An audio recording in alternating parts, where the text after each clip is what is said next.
According to recent news reports, the Israelis were able to track and eliminate the terror mastermind, Iranian Supreme Leader Khamenei, because the Mossad had hacked the traffic cameras in Tehran.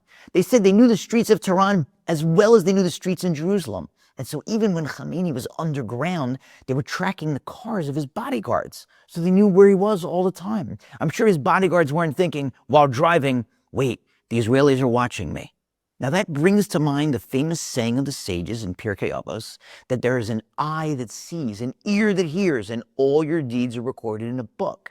If we were aware all the time that everything we do is seen and heard and recorded, might we not act a little differently?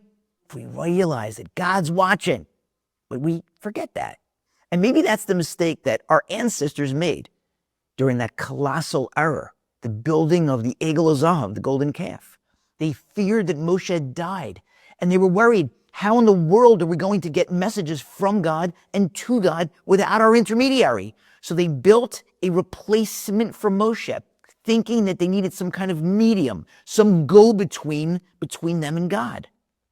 Not realizing that, although it's incredibly important to have a rabbi, to have somebody who inspires you, you don't need an intermediary to God.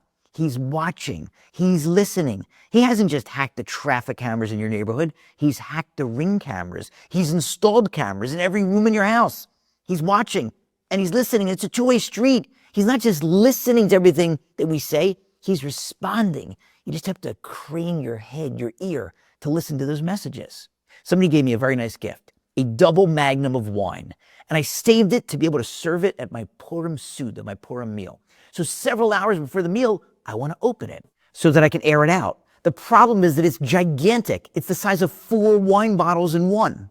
And I don't have a corkscrew that can do the job. So I'm trying to figure it out. And I cannot get the cork out of the bottle. So I'm thinking, which friend, which neighbor can I call? That guy's a lawyer, doctor, finance, real estate, nursing homes, rabbi. Who am I going to call? When as I'm thinking that, with the bottle in my hands, my doorbell rings.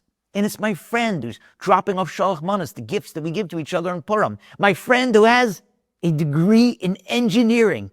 I couldn't believe it. It was like, God, you read my mind. Of course you read my mind. He knows what we're doing, saying, and thinking at all times. And so my friend walked in. I told him the problem. He sized it up. The cork, the corkscrew, the strength of the cork, the angle, the leverage.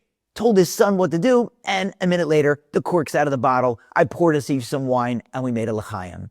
God listens. We just have to talk to him and wait for the reply.